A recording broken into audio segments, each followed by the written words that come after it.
नमस्कार, सुप्रभात. मागच्याच वेळी आपण दासबोधातील 5वा दशक मंत्रांचा सुरू केला.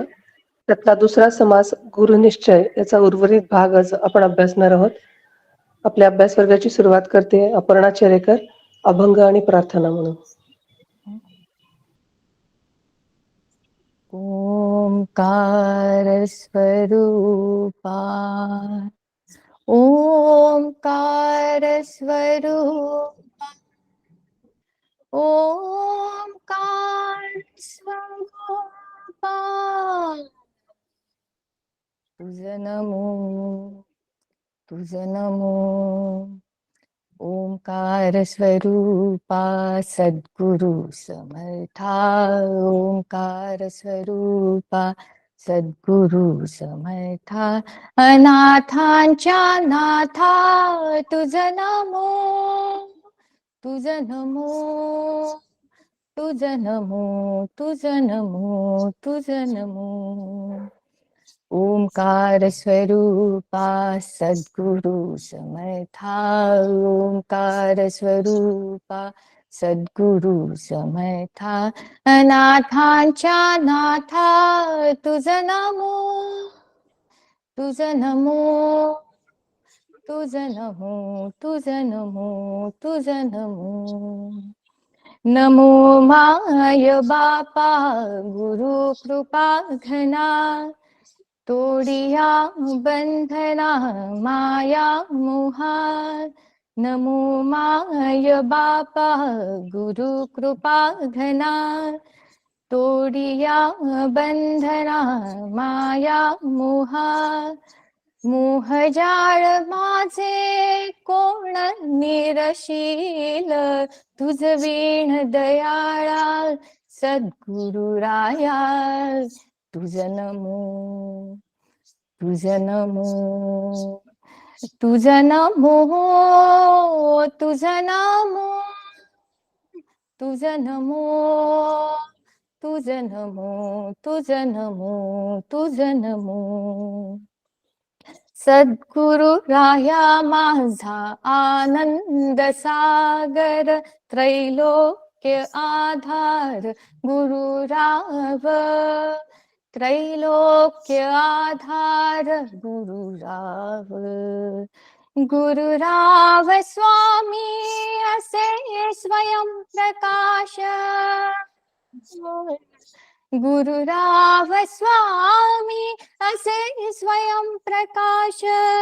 ज्या पुढे उदास चंद्र रवी, ज्या पुढे उदास चंद्र रवी, ज्या पुढे उदास चंद्र रवी. रवी शशी अग्नी नेनती त्या रूपा, रवी शशी अग्नी नेनती त्या रूपा. स्वप्रकाश रूपा नेने वेद, स्वप्रकाश रूपा नेने वेद. तुझं नमो, तुझं नमो, तुझं नमो, तुझं नमो, तुझं नमो, तुझं नमो, तुझं नमो, तुझं नमो. एका जनार्दनी गुरु परब्रह्म, एका जनार्दनी गुरु परब्रह्म.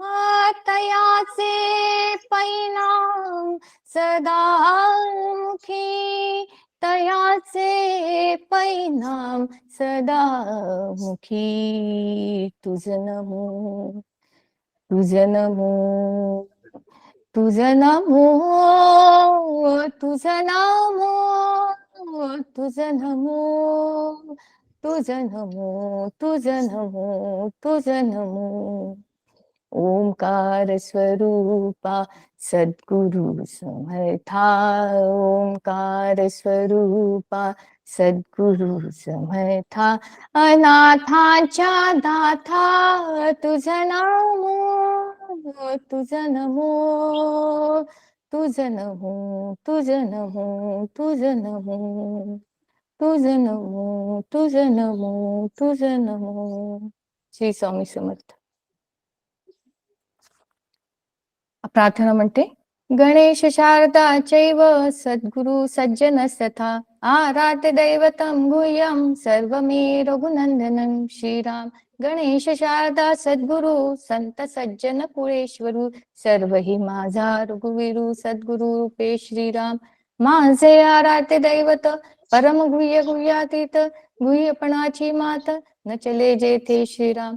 ब्रह्मानंदं परम सुखदं केवलं ज्ञानमूर्तिं द्वन्द्वातीतं गगनसदृशं तत्त्वमस्यादिलक्ष्यम् एकं नित्यं विमलमचलं सर्वदी साक्षिभूतं भावातीतं त्रिगुणरहितं सद्गुरुं तं नमामि. श्रीराम. गुरुब्रह्मा गुरुर्विष्णु गुरुर्देवो महेश्वरा गुरु साक्षात् परब्रह्म तस्मै श्री गुरुवे नमः. श्रीराम. अनेन प्रियतां देवो भगवान् जानकीपतिः श्रीरामचंद्र पूर्वेशाम् अस्माकं कुलदैवतं. श्रीराम. शुकासारखे पूर्ण वैराग्याचे वशिष्ठा परिज्ञान योगेश्वराचे कवी वाल्मिका सारिका मान्य ऐसा नमस्कार माझा गुरु रामदासा. श्रीराम. श्रोता वक्ता श्रीराम समर्थ. जय जय रघुवीर समर्थ.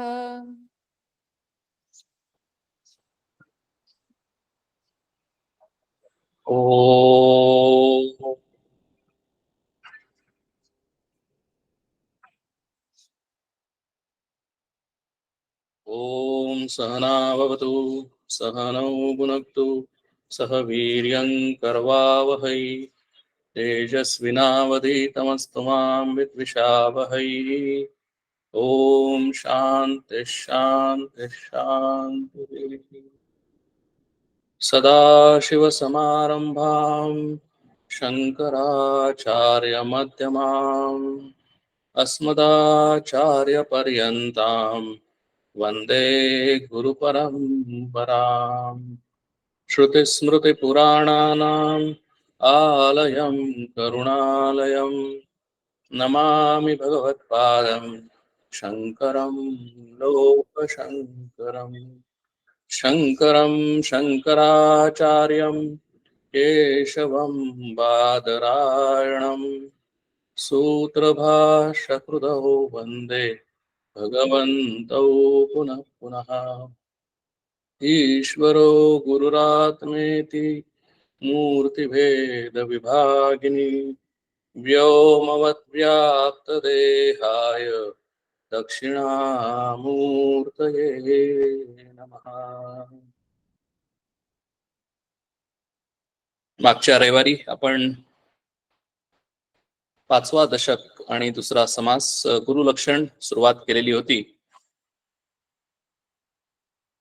दासबोध हा ग्रंथ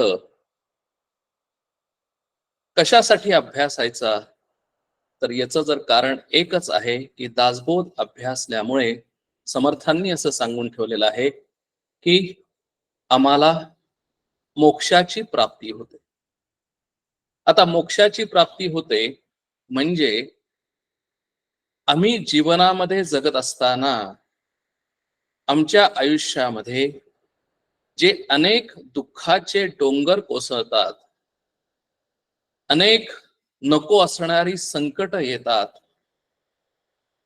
ती संकट निवारण करण्यासाठी, दुःख निरास करण्यासाठी आम्हाला जर एकच शस्त्र उपयोगाचं आहे आणि ते म्हणजे अध्यात्म, ते म्हणजे दासबोध आहे. आता प्रश्न हा उत्पन्न होतो की आपल्या सगळ्यांना बुद्धांची गोष्ट माहिती आहे की सिद्धार्थ ज्या वेळेला राजपुत्र असतो त्यावेळेला जो बाहेर पडतो, राजवाड्याच्या बाहेर पडतो आणि त्याला या जीवनामध्ये आम्हाला सर्वसामान्य माणसांना जी दुःख अनुभवायला येतात तीच दुःख त्याला समोर दिसतात की जी दुःख त्यानं राजवाड्यामध्ये आत असताना कधीही बघितलेली नव्हती, कधीही विचार केलेला नव्हता. ज्या वेळेला त्याला म्हातारा माणूस दिसतो, ज्या वेळेला त्याला रोगी दिसतो आणि ज्या वेळेला त्याला एक मृत्युमुखी पडलेला माणूस दिसतो, म्हणजेच त्याला त्यावेळेला लक्षात येतं, त्याच्या जीवनामध्ये अशी एक घटना घडून येते की त्याला लक्षात येतं की हे जीवन जर आम्ही सर्वजण जगत असू, मनुष्य म्हणून जर आम्ही जगत असू, तर आमच्या पुढे अशी अनेक दुःखांचे डोंगर आहेत. आणि या दुःखांच्या डोंगरामध्येच एक म्हणजे वार्धक्य, दुसरा म्हणजे रोग आणि तिसरा म्हणजे मृत्यू. या तिन्ही घटना आम्हाला सगळ्यांना या त्याच्यातून जावं लागणार आहे. आणि मग या दुःखांवर, या घटनांवर जर मार्ग काढायचा असेल, तर म्हणून सिद्धार्थ सगळं सोडतो आणि त्या दुःखांवर सोल्युशन काढण्यासाठी सिद्धार्थ बाहेर पडतो. आणि ज्या वेळेला बुद्धांना ज्ञान होतं, आत्मज्ञान होतं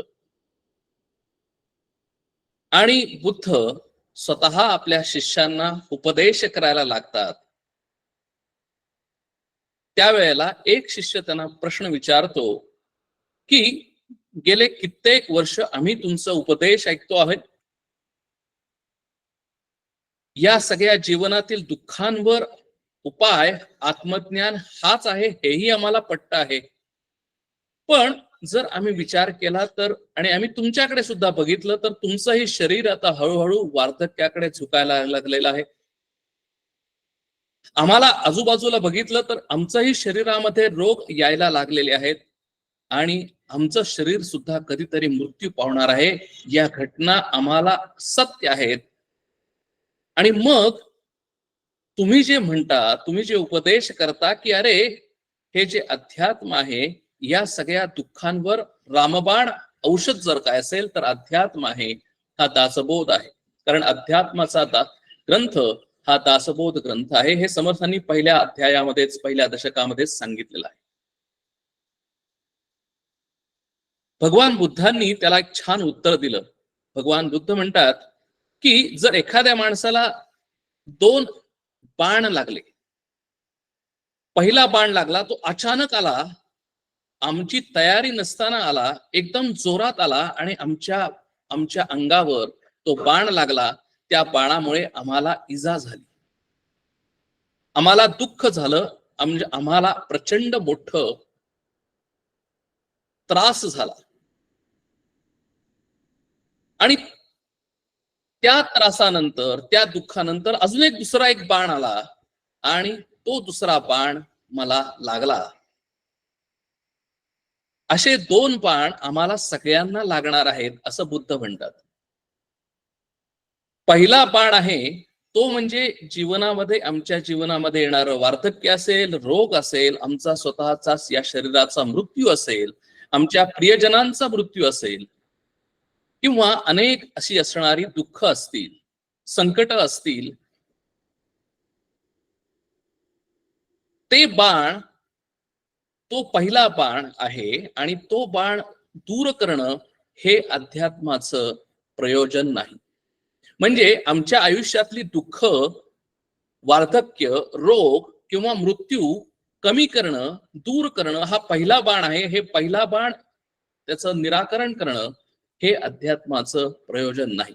मग दुसरं प्रयोजन काय आहे? तर बुद्ध म्हणतात की जो दुसरा बाण आहे, की त्या पहिल्या बाणाचा आमच्या मनावर होणारा जो परिणाम आहे तो सगळ्यात जास्त मोठा आहे, तो पहिल्या बाणापेक्षा जास्त मोठा आहे. म्हणजे आम्हाला वार्धक्य येणार हे सगळ्यांना माहित असून सुद्धा ज्या वेळेला वार्धक्य येतं त्यावेळेला आमच्या मनामध्ये दुःखाचा डोंगर कोसळतो. आपल्या सगळ्यांना माहितीये की ज्यावेळेला काळ्याचे पांढरे केस होतात त्यावेळेला आम्हाला जास्त दुःख होतं. आम्हाला सगळ्यांना माहिती आहे की काळ्याचे पांढरे कधी ना कधीतरी होणार आहे. ज्या वेळेला आम्हाला रोग येतो, ज्या वेळेला आम्हाला हॉस्पिटलमध्ये न्यावं लागतं, त्यावेळेला आम्हाला जास्त त्रास होतो, आमच्या मनाला जास्त त्रास होतो आणि तो आघात आम्ही सहन करू शकत नाही. आणि म्हणून भगवान बुद्ध म्हणतात की जर अध्यात्माचं जर प्रयोजन असेल आणि that is the ultimate reality, अत्यंत दुःख निवृत्ती ही निरतिशय आनंदस्य प्राप्ती इति मोक्षः. म्हणजे सर्व दुःखांचा निराश म्हणजे दुसऱ्या बाणांमुळे जी काही इजा होणार आहे, म्हणजेच थोडक्यात आमची जी पहिल्या बाणावर असलेली जी रिॲक्शन आहे ती रिॲक्शन कमी करण्याचं काम अध्यात्म करतो. आणि म्हणून आम्ही दासबोध कशासाठी वाचायचा, आम्ही गुरूंची लक्षणं का बघायची, त्याचं कारण असं आहे की तो गुरु सुद्धा तसा असला पाहिजे. आपण मागच्याच वेळेला बघितलेलं आहे की जर आम्हाला नृत्य शिकायचं असेल तर आमचा गुरु सुद्धा नृत्यामध्ये प्रवीण असला पाहिजे. आम्हाला जर संगीत शिकायचं असेल तर आम्हाला नृत्याच्या गुरुकडे जाऊन उपयोगी नाही, तर आमचा गुरु सुद्धा संगीतामध्ये प्रवीण असला पाहिजे. आम्हाला जर डॉक्टर व्हायचं असेल तर आमचा गुरु हा डॉक्टर असला पाहिजे. तसं अध्यात्मामध्ये आमचा जर सद्गुरु जर कोण असेल तर तो स्वतः आत्मज्ञानी असला पाहिजे. आणि तो स्वतः आत्मज्ञानी असला पाहिजे म्हणजेच तो स्वतः तो दुसरा बाण सहन करणारा असला पाहिजे. म्हणजे आम्ही सद्गुरूचं लक्षण काय, आपण मागच्या रविवारपासून बघतो आहोत की सद्गुरूचं लक्षण की जो आत्मज्ञान देणारा आहे तो सद्गुरू आहे. कारण तो सतचं लक्षण देतो, बाकी सर्व गुरु आहेत आणि सद्गुरू हा एकच आहे. आणि आता समर्थ पुढे सांगणार आहेत की तो सद्गुरू कसा असावा. आपण मागच्या वेळेला पण बघितलं की सद्गुरूंची लक्षणं, अनेक लक्षणं सांगितली, आणि आता सद्गुरूंचं लक्षण की जे खरोखर महत्वाचं लक्षण आहे समर्थ इथं सांगणार आहेत. मी शेअर करतो आणि आपण समाज चालू करू.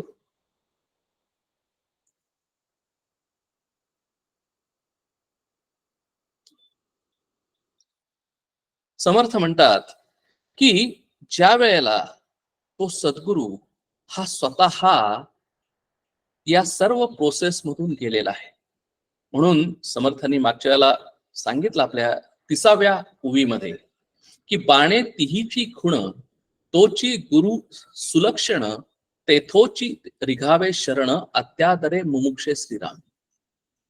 आणि तिन्ही गुण म्हणजे काय, तर सद्गुरू सुद्धा त्या तिन्ही लक्षणांनी युक्त असला पाहिजे, सुलक्षण असला पाहिजे. कसा असला पाहिजे, तर त्याला सुद्धा शास्त्रावर विश्वास असला पाहिजे. शास्त्र म्हणजे अध्यात्मशास्त्र, आत्मज्ञानाचं शास्त्र, गुह्य ज्ञानाचं शास्त्र, दुसरी कुठलीही डेफिनेशन नाही. म्हणजे त्याचा अध्यात्मशास्त्रावर अतिशय विश्वास असला पाहिजे. श्रद्धावान लभते ज्ञानम. कारण जर तो विश्वास नसेल तर जे काही दासबोधामध्ये सांगितलेलं आहे, जे गीतेमध्ये सांगितलेलं आहे ते सत्य आहे का नाही असा जर विश्वास त्याच्यात जर नसेल तर गाडी पुढे जाऊ शकत नाही. म्हणजे पहिल्यांदा शास्त्रावर विश्वास, पूर्णपणे विश्वास, कुठलीही शंका नाही असा असणारा विश्वास. दुसरी खूण, बाणे तिन्हीची खूण आपण मागच्याला बघत होतो. ही पहिली खूण की अतिशय शास्त्रावर विश्वास, शास्त्रावर प्रेम, शास्त्र हेच पवित्र आहे, शास्त्र हेच मंगल आहे आणि शास्त्र हेच सर्व काही सांगणार आहे, याच्यावर अतिशय गाढ विश्वास. पण नुसता शास्त्रावर विश्वास असून उपयोगी नाही, कारण शास्त्र हे शब्द आहेत. आपण जसं मगाशी म्हणलं, ज्या वेळेला बुद्धांना विचारलं की अरे तो दुसरा बाणाची रिॲक्शन आहे, ती जी रिॲक्शन म्हणजे जीवनामध्ये असलेल्या दुःखांना जे रिस्पॉन्स किंवा रिॲक्शन आम्ही देतो, ते रिस्पॉन्स किंवा रिॲक्शन कमी करण्याचं काम हे अध्यात्म करतं. पण तो स्वतः माणूस म्हणजे तो स्वतः सद्गुरूंनी हे केलं असलं पाहिजे. कारण आत्मज्ञान वरून दिसत नाही, वरून आम्हाला सांगता येत नाही की तो आत्मज्ञान आहे का नाही. कारण जर तसं जर असेल तर अनेक तत्वज्ञानाचे प्रोफेसर की जे कॉलेजमध्ये आम्हाला तत्वज्ञान सांगतात आणि ते सुद्धा सद्गुरू होतील, पण तसं होऊ शकत नाही, कारण त्याच्यामध्ये थेरी आहे पण प्रॅक्टिकल नाही. म्हणून तो स्वतः सद्गुरू सुद्धा त्या मार्गातून गेला असला पाहिजे, त्यानं साधना केलेली असली पाहिजे, त्यानं उपासना केलेली असली पाहिजे आणि त्यांनीही त्याचं मन तयार केलेलं असलं पाहिजे. तरच तो मनानी सर्व दुःख निराश करू शकेल. आणि म्हणून आत्मप्रचिती, गुरुप्रचिती आणि तिसरी पहिल्यांदा शास्त्र प्रचिती, नंतर गुरु प्रचिती आणि तिसरी आत्मप्रचिती. म्हणजे ज्या वेळेला त्याला शास्त्राची प्रचिती येईल, शास्त्राबद्दल विश्वास येईल, त्याच्यानंतर तो एखाद्या सद्गुरूकडे जाईल आणि त्या सद्गुरूकडून ते शास्त्र समजावून घेईल आणि त्याला असं लक्षात येईल की शास्त्रामध्ये जे जे काही शब्द आहेत ते माझ्या सद्गुरूंनी स्वतः आचरणात आणलेले आहेत. हे सगळ्यात महत्वाचं आहे. आणि त्यामुळेच तो सद्गुरू शास्त्राप्रमाणे झालेला आहे. शास्त्रातला एकही शब्द खोटा नाही. आणि ज्या वेळेला त्याला कळेल त्यावेळेला तो विश्वास, शास्त्राचा विश्वास त्याचा सद्गुरूंवर बसेल आणि म्हणून त्याला सद्गुरूची प्रचिती येईल. आणि ज्या वेळेला त्याला सद्गुरूची प्रचिती येईल म्हणजे त्याला त्याच्या रोल मॉडेलची प्रचिती येईल, त्याच वेळेला त्याला आत्म्याची प्रचिती येईल. आत्मा काय आहे हे कळेल, मी कोण आहे हे कळेल. आणि ज्या वेळेला मी कोण आहे हे त्याला कळेल त्याच वेळेला सर्व दुःखांचा निराश होईल. कारण आज आम्ही सर्वजण हे मानतोय, आम्हाला शब्दांनी सगळं माहिती आहे की मी शरीर नाही, मी मन नाही, मी प्राण नाही, मी अहंकार नाही, मी अज्ञान नाही, हे आम्हाला सगळ्या शब्दांनी माहिती आहेत. पण जर तसं जर असेल तर एखादं थोडं जरी आम्हाला काहीतरी झालं, थोडा ताप जरी आला तरी आम्ही लगेच अपसेट होतो, हे सद्गुरूचं लक्षण नाही. आणि म्हणून जर सद्गुरूचं लक्षण जर काय असेल तर बाणे तिहीची खुण, तो सद्गुरू सुद्धा तसाच असला पाहिजे. म्हणजे शास्त्र प्रचिती, गुरु प्रचिती आणि आत्मप्रचिती. आणि आत्मज्ञान हे बाहेरून दिसत नाही, म्हणून आम्हाला त्या सद्गुरूचं आचरण अतिशय महत्वाचं आहे. आणि म्हणूनच आता इथून पुढच्या सगळ्या ओव्या समर्थ आचरणावर भर देतात की जवळ आम्ही सद्गुरूचं लक्षण काय आहे तर ते आचरणावर आहे. स्वतः सद्गुरूंनी इम्प्लिमेंटेशन केलेलं आहे, स्वतः सद्गुरूंनी उपासना केलेली आहे, स्वतः सद्गुरूंनी त्यांच्या सद्गुरूंच्या प्रमाण साधना केलेली आहे, तपश्चर्या केलेली आहे, स्वतःच्या मनाला घडवलेलं आहे. आणि म्हणून आचरण हे अतिशय महत्वाचं आहे. आणि आचरण कसं असावं ते आता इथं समर्थ सांगतायत.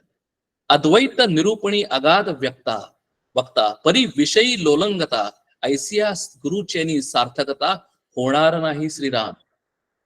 म्हणजे काय? आत्मज्ञान म्हणजे अद्वैत तत्वज्ञान. अद्वैत तत्वज्ञान म्हणजेच महावाक्य अहम ब्रह्मास्मी सर्वम खल्विदम ब्रह्म तत्वम असी, ही सगळी महावाक्य आहेत.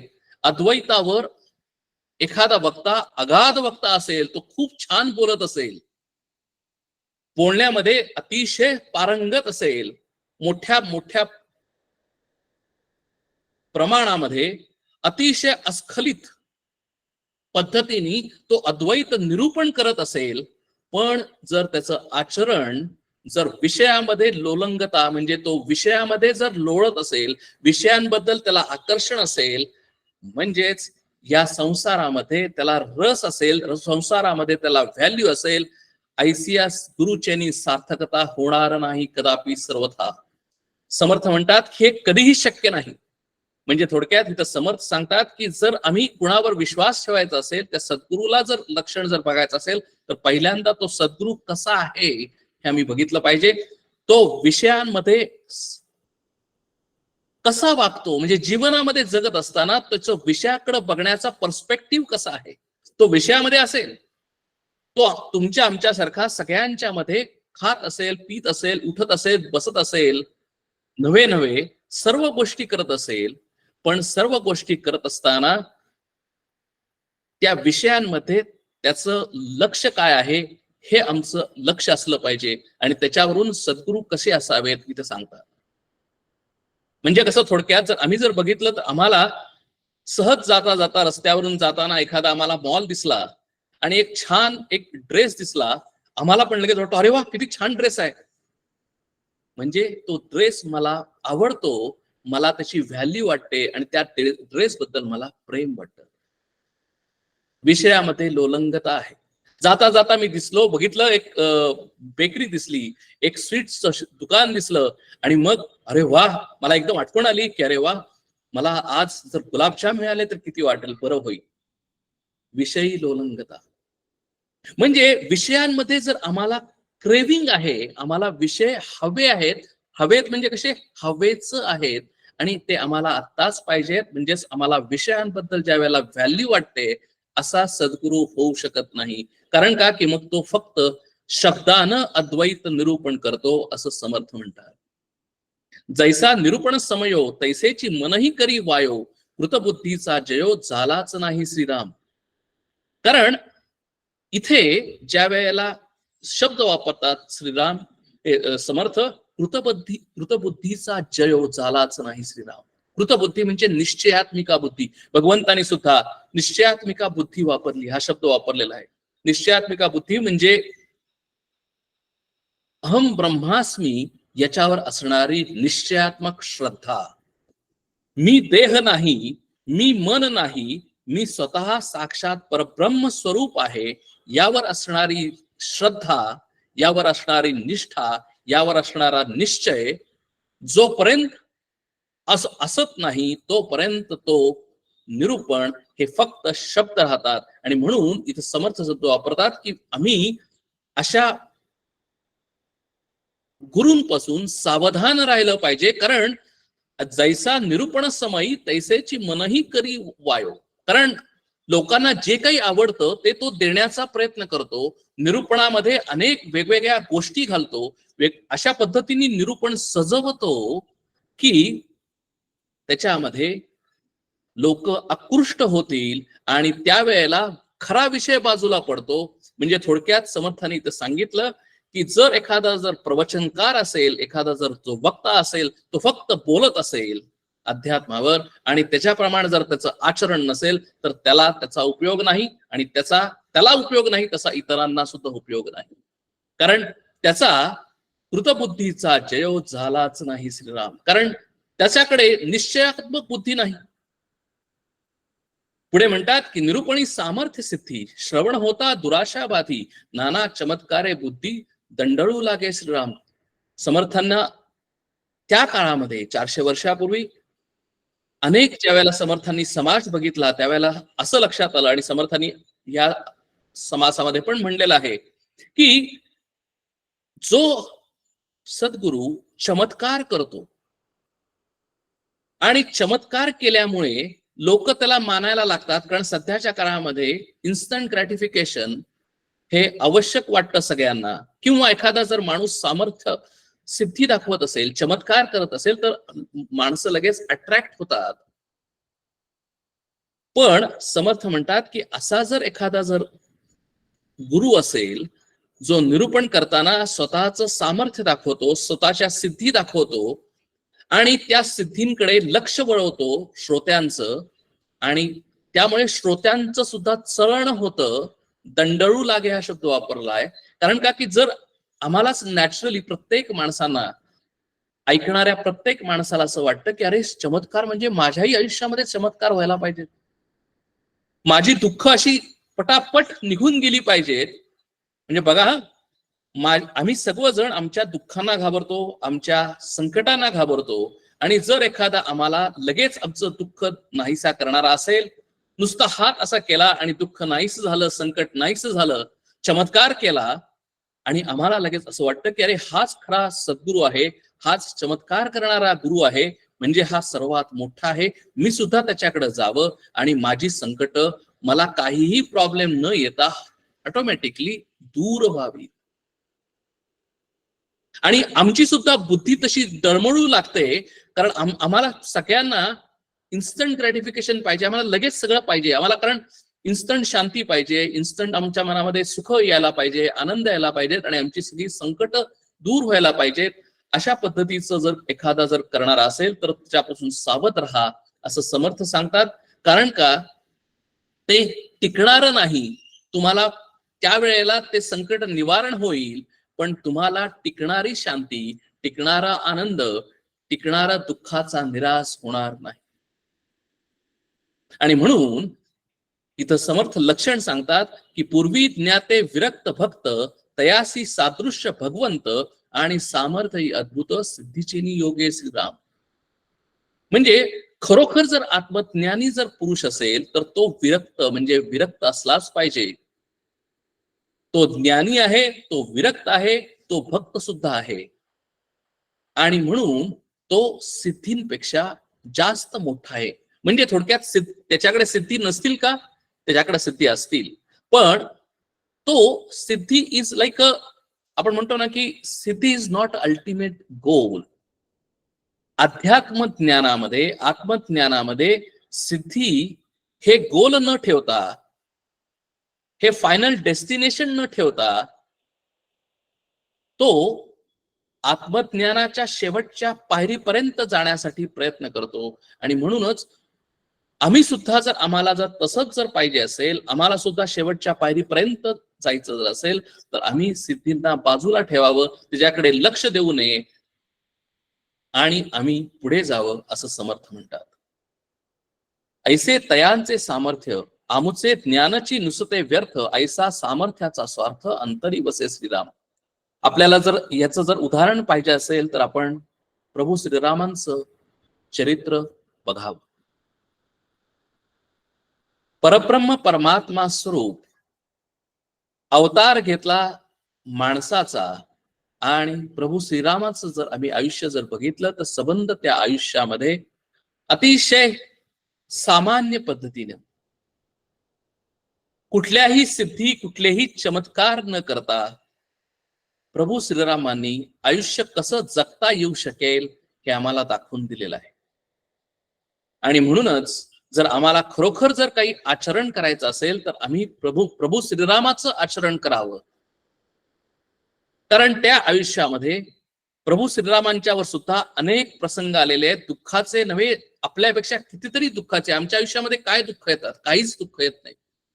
जर आम्ही प्रभू श्रीरामाचं जर चरित्र जर बघितलं तर अनेक दुःखांचा सामना प्रभूंनी केलेला आहे. म्हणजे थोडक्यात पहिला बाण त्यांना आमच्यापेक्षा जास्त जोरात हिट झालेला आहे त्यांच्याच जीवनामध्ये, त्यांच्याच आयुष्यामध्ये. पण दुसरा जो बाण आहे त्याचा असणारा रिस्पॉन्स हा आत्मज्ञानाच्या आधाराने प्रभू श्रीरामांनी निगेट केलेला आहे. बघा, सर्वात मोठा प्रभू श्रीरामांच्या आयुष्यातला प्रसंग की उद्या मला राज्याभिषेक होणार, अयोध्येचा राज्याभिषेक होणार, इतका मोठा आनंदाचा प्रसंग आहे. आणि एका रात्रीमध्ये राज्याभिषेक तर सोडाच, पण 14 वर्ष वनवास स्वीकारावा लागलेला आहे. तो स्वीकार कसा केलेला आहे प्रभू श्रीरामांनी? दुसरा बाण, या दुःखाचा आघात प्रभू श्रीरामांनी रिस्पॉन्स कसा दिलेला आहे? तर अतिशय शांतपणानं, ऍक्सेप्टन्स वृत्तीनं दिलेला आहे. हेच आत्मज्ञानाचं सामर्थ्य आहे. कारण त्यावेळेला प्रभू श्रीरामांना माहिती आहे की मी फक्त हे शरीर धारण केलेलं आहे, रामाचं शरीर धारण केलेलं आहे. या रामाच्या शरीरामध्ये मी जरी असलो तरी सुद्धा मी परब्रह्म परमात्मा स्वरूप आहे, साक्षी स्वरूप आहे. मला जन्म नाही, मला मृत्यू नाही. आणि जर आत्मज्ञान जर अंगामध्ये पूर्णपणे भिनला असेल तर तो आघात, पहिल्या बाणाचा आघात म्हणजेच दुसरा बाणाचा आघात नलिफाय होतो. अतिशय शांतपणाने प्रभू श्रीरामांनी त्यांचं आयुष्य, जितक्या आनंदाने ते अयोध्येमध्ये राहिले होते तितक्याच आनंदाने, कुणालाही कैकेयीला एका शब्दाने सुद्धा न बोलता, कुणालाही बोल न लावता, कुणालाही शिव्या शाप न देता प्रभू श्रीराम तिथून वनवासामध्ये गेलेले आहे. आणि हे अध्यात्माचं, आत्मज्ञानाचं हे सामर्थ्य आहे. आणि प्रभू श्रीरामांनी ते सामर्थ्य, आत्मज्ञान कुणाकडून घेतलेलं आहे? त्यांचे सद्गुरू कोण? तर योग वशिष्ठ, म्हणजे योगी आहेत ते, स्वतः वशिष्ठ मुनी आहेत. त्यांच्याकडून ते आत्मज्ञान योग वशिष्ठ ज्यावेळेला राम ज्यावेळेला शिकायला गेले त्यावेळेला योग वशिष्ठ ग्रंथ अतिशय मोठा, अतिशय महत्वाचा, अतिशय सामर्थ्यवान आहे. त्यावेळेला त्या ज्ञानाच्या आधाराने येणाऱ्या सर्व दुःखांचा निराश झाला. आणि मग कशामुळे निराश होतो? तर त्या मनामुळे होतो. ते सामर्थ्य कुठून येतं? ते मनाचं सामर्थ्य आहे. म्हणून सिद्धी या येणाऱ्या जाणाऱ्या आहेत. हे जे मनाचं सामर्थ्य आहे हे कशानेही कमी होत नाही, कधीही कमी होत नाही. आणि म्हणून आत्मज्ञानी मनुष्य हा वार्धक्याला घाबरत नाही, कुठल्याही रोगांना घाबरत नाही आणि तो स्वतःच्या मृत्यूला सुद्धा घाबरत नाही. आणि म्हणून इथे म्हणतात की ऐसे तयांचे सामर्थ्य आमुचे ज्ञानाची नुसते व्यर्थ, ऐसा सामर्थ्याचा स्वार्थ अंतरी वसे श्रीराम.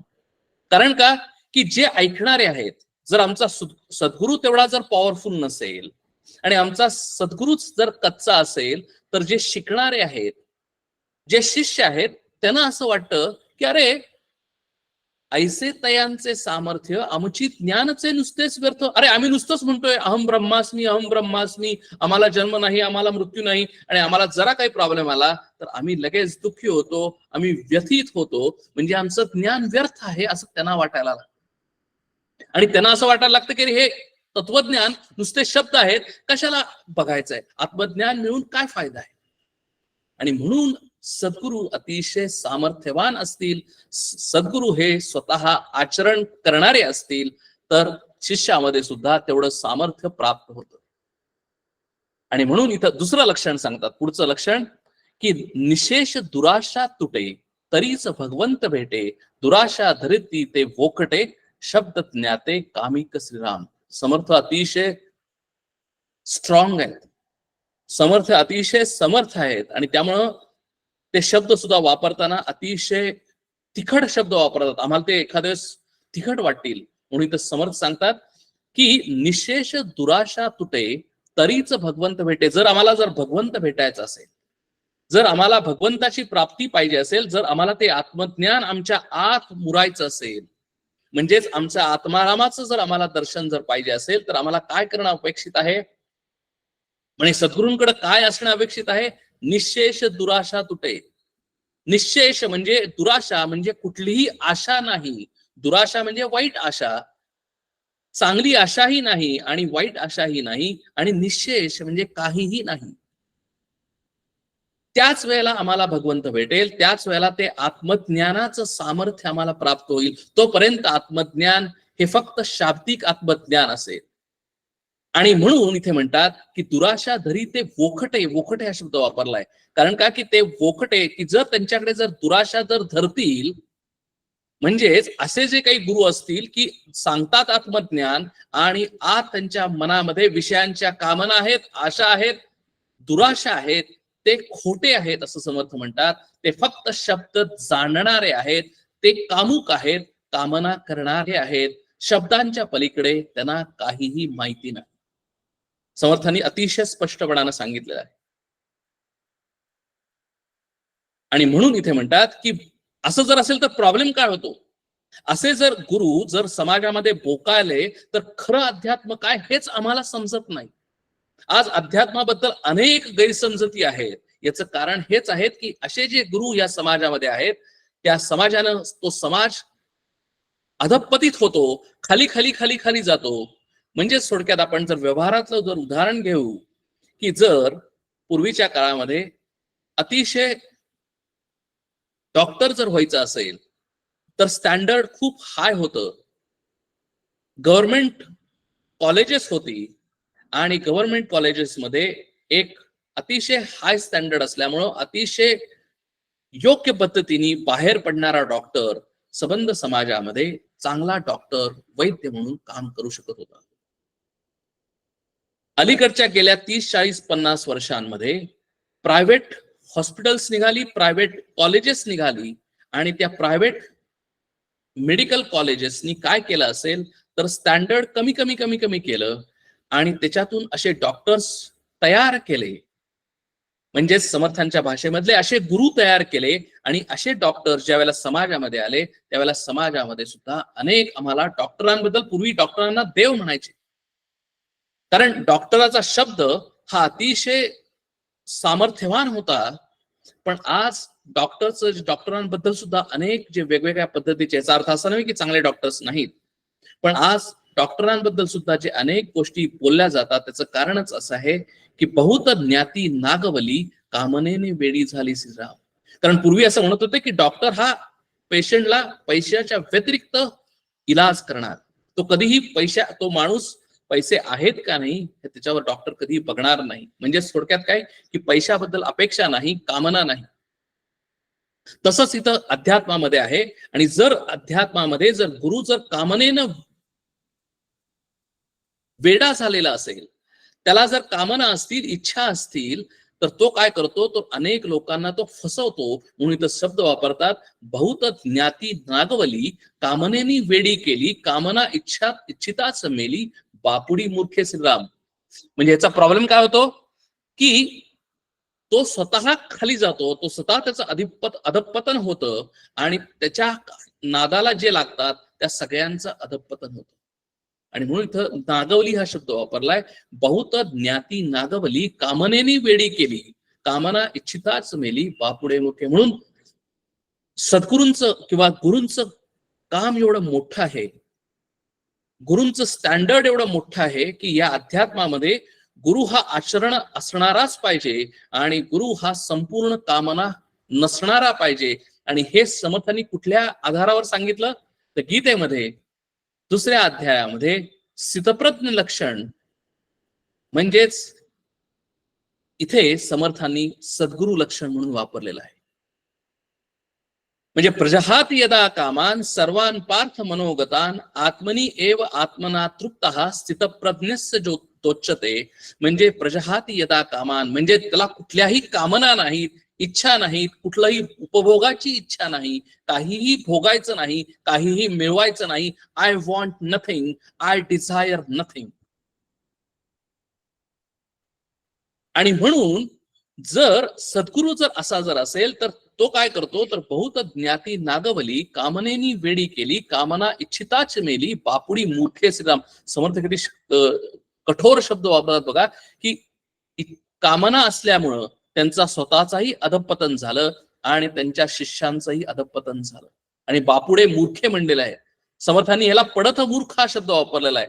समर्थांनी आम्हाला मूर्ख म्हणलेला आहे की जर आम्ही जर अशा लोकांच्या नादाला लागलो, आम्ही जर इन्स्टंट ग्रॅटिफिकेशनच्या नादाला लागलो तर आमचं सुद्धा अधपतन होईल. आणि म्हणून इथे म्हणतात की अरे अशी माणसं खूप विरळ आहेत, अतिशय दुर्मिळ आहेत. कारण का की निशेष कामना रहित ऐसा तो विरळा संत, अवघ्या वेगळे मत अक्षौजाचे श्रीराम. म्हणून समर्थांनी परत आम्हाला गाडी हायवेवर आणली आणि सांगितलं की अरे अशी माणसं नाहीत असं नाहीत, आता सुद्धा या समाजामध्ये अशी माणसं नक्की आहेत की निशेष कामना रहित, त्यांच्यामध्ये कुठल्याही कामना नाहीत, त्यांना काहीही मिळवायचं नाही. अशी जी काही जी माणसं असतील असे हे विरळ आहेत, दुर्मिळ आहेत, डिफिकल्ट टू गेट आहेत, पण इम्पॉसिबल नाहीत. आणि म्हणून ते संत आहेत. म्हणून आमचे सगळे संत बघा, संत असे एव्हरी 10 इयर्स अशी येत नाहीत. संत हे विरळ आहेत. आणि म्हणून माऊलींनी सुद्धा सांगितलं की ईश्वर निष्ठांची मांदी आळी असं सांगितलं की अरे असे अनेक संत ज्यावेळेला निर्माण होतील, असे अनेक सज्जन ज्यावेळेला निर्माण होतील, त्यावेळेला तो समाज उन्नतीला जाईल.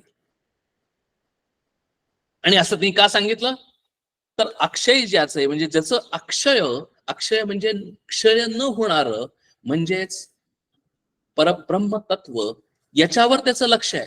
म्हणजे त्याची कामना कुठली आहे? सद्गुरूंची कामना फक्त एकच आहे आणि त्याचं लक्ष, सद्गुरूंचं लक्ष हे फक्त अक्षय आहे. आणि जे क्षय होत नाही म्हणजेच ते परब्रह्म परमात्म स्वरूप आहे, म्हणजेच ते आत्माराम आहे, ते सच्चित आनंद आहे. याच्यावरच त्याचं फक्त लक्ष आहे आणि असा आहे तो फक्त सद्गुरू आहे. म्हणून पुढे म्हणतात की अक्षय ठेवा सकाळांचा, परी पांगडा फिटेना शरीराचा, तेणे मार्ग ईश्वराचा चुकोनी जाती श्रीराम. सिद्धी आणि सामर्थ्य झाले, सामर्थ्य देहास महत्व आले, तेणे बेचाड बळकावले देहबुद्धीचे श्रीराम. असं का म्हणतात समर्थ की जर आम्ही सिद्धींकडे लक्ष दिलं, आम्ही कामनेंकडे लक्ष दिलं, मला हे पाहिजे, मला ते पाहिजे, मला सगळंच पाहिजे, आम्हाला कसं पाहिजे असतं, आम्हाला अध्यात्मही पाहिजे आणि आम्हाला संसारही पाहिजे. आम्हाला संसार करता करता, प्रपंच करता करता देवाचं दर्शन पाहिजे, असं होत नाही. याचं कारण असं आहे, समर्थ इथे म्हणतात की त्यामध्ये देहास महत्व आले. कारण आम्ही संसारामध्ये देहाला महत्व देतो, आम्ही देहाचे चोचले पुरवण्याचा प्रयत्न करतो. कारण हे मला आवडतं म्हणून ते मी खातो, मला चांगलं झोपायला गादी पाहिजे म्हणून मी चांगलं घर बांधतो. मला जायला कार पाहिजे म्हणून मी चांगली कार विकत घेतो. म्हणजे आमचं सगळं लक्ष, आमच्या सगळ्या कामना या देहाच्यासाठी आहेत. याचा अर्थ असा नव्हे की चांगलं घर नसावं. याचा अर्थ असा नव्हे की तो माणूस कारमध्ये सुद्धा बसत नाही. याचा अर्थ असा आहे की त्यामध्ये देहाला महत्व कमी आहे. म्हणजेच मनातून त्या सगळ्याची व्हॅल्यू कमी झालेली आहे.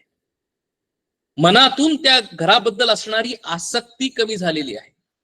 मनातून त्या कारबद्दल, त्या संपत्तीबद्दल, या संसाराबद्दल आसक्ती कमी झालेली आहे. म्हणून 4-5व्या अध्यायामध्ये गीतेमध्ये भगवंतानी याला संन्यासी असा शब्द वापरलेला आहे. आणि संन्यासी म्हणजे फक्त वेशधारी संन्यासी नाही, भगवे वस्त्र घातलेला संन्यासी नाही, तर मनामधून या सर्व कामना गळून पडलेल्या आहेत असा संन्यासी आहे. तो आमच्यासारखाच दिसेल, पण मनामधून त्याच्या सर्व कामना गळून पडलेल्या आहेत. कधीही त्याचं देहाकडे लक्ष नसेल. तो काय खातोय, देहासाठी जे काही आवश्यक आहे तो खाईल, प्रश्नच नाही. पण तो काय खाईल याच्याकडे त्याचं लक्ष नाही. हेच पाहिजे ह्याची कुठलीही अपेक्षा नाही. आज हे मिळालं तर उद्या तेच असावं अशी कुठलीही एक्सपेक्टेशन नाही. आणि म्हणून एक्सपेक्टेशन एकच आहे की ते अक्षय सुख त्याला पाहिजे आहे. आणि म्हणून ते अक्षय सुखाची कामना तो करतोय. म्हणजेच कुणाची कामना करतोय? त्या आत्मारामाची कामना करतोय. म्हणजेच मोक्षाची कामना करतोय. म्हणूनच तो मुमुक्षू आहे. आणि हे युनिव्हर्सल ट्रूथ आहे की जितक्या आम्ही कामना पूर्ण करण्यासाठी प्रयत्न करतो तेवढं आमच्या आयुष्यामध्ये दुःख दुःख दुःख दुःख जास्त येतं. आणि म्हणून इथे म्हणतात की सांडून अक्षय सुख सामर्थ्य इच्छिते ते मूर्ख कामने सारखे दुःख आणि काहीच नाही श्रीराम. म्हणजे सिद्धीच्या पाठीमागे लावून किंवा कामना पूर्ण करणाऱ्या, म्हणजे थोडक्यात आम्ही सद्गुरूंकडे जातो, आम्ही देवाकडे जातो आणि म्हणतो की अरे मला हे संकट दूर कर, माझी ही कामना मला पूर्ण होऊ देत. अशा पद्धतीचं आम्ही ज्या वेळेला कामना करतो त्यावेळेला आम्ही काय करतो तर अक्षय सुख आहे की जे आम्हाला निरतिशय आनंदाची प्राप्ती करून देणार आहे त्याच्याकडे आम्ही पाठ फिरवतो. आणि म्हणून इथे म्हणतात की सांडून अक्षय सुख सामर्थ्य इच्छिते ते मूर्ख कामने सारखे दुःख आणि काहीच नाही श्रीराम. आणि म्हणून पुढे लगेच सांगतात की तो कसा आहे, म्हणजे नुसती कामना विषयांची तर नाहीच नाही, पण कुणाची कामना आहे? ईश्वरे विण जे कामना तेणेची गुणे नाना यातना पाविती होती पतना वर पडे प्राणी श्रीराम. म्हणजे जे ईश्वरा व्यतिरिक्त जे सर्वजण कामना करतात, जे विषयांची कामना करतात, ते सर्व अनेक यातना भोगतात आणि त्यांचं अधःपतन होतं. हे आम्ही सर्वजण आमच्या आयुष्यामध्ये अनुभवत नाही का? आणि म्हणून समर्थ आम्हाला सांगतात की सद्गुरू कसा असावा की ईश्वरा व्यतिरिक्त कुठलीही कामना नाही. कारण आम्हाला सुद्धा आमचं स्टँडर्ड जर फार जास्त असेल तर सद्गुरूंचं स्टँडर्ड जर आमचं जास्त असेल तर आम्ही सुद्धा तसेच होऊ. म्हणून सद्गुरू कसा पाहिजे? आत्मज्ञानी पाहिजे. आणि आत्मज्ञानी पाहिजे म्हणजे त्याच्याकडे कुठलीही कामना नाही पाहिजे. आणि त्याच्याकडे कुठलीही कामना नाही पाहिजे म्हणजे विषयांची कामना पाहिजे नाही पाहिजे, आणि फक्त ईश्वराबद्दल कामना पाहिजे. आणि ईश्वरे विण जे कामना तेणेची गुणे नाना यातना पाविती होती पतना वर पडे प्राणी श्रीराम. म्हणून समर्थांनी शब्द वापरलाय. मागच्या वेळेला पण आपण बघितलं होतं की प्राणी हा शब्द वापरला, मनुष्य प्राणी हा शब्द वापरला नाही. कारण मनुष्य जर असेल तर त्याला बुद्धी आहे, आणि जर बुद्धी असेल तर त्याला त्याचं अधःपतन कधी होतंय, का होतंय ह्याला कळलं पाहिजे. पण आम्हाला आज या समाजामध्ये वावरत असताना आम्हाला आमचं अधःपतन होतंय का नाही हेच कळत नाही. म्हणजे थोडक्यात आम्ही त्या प्राण्यांप्रमाणे वागतो आहोत. त्याची बुद्धी, 4 पायावर चालणाऱ्या प्राण्याची बुद्धी आणि आमची बुद्धी एवढी एकच आहे, कारण आमचं इन्स्टिंक्टिव्ह आहे.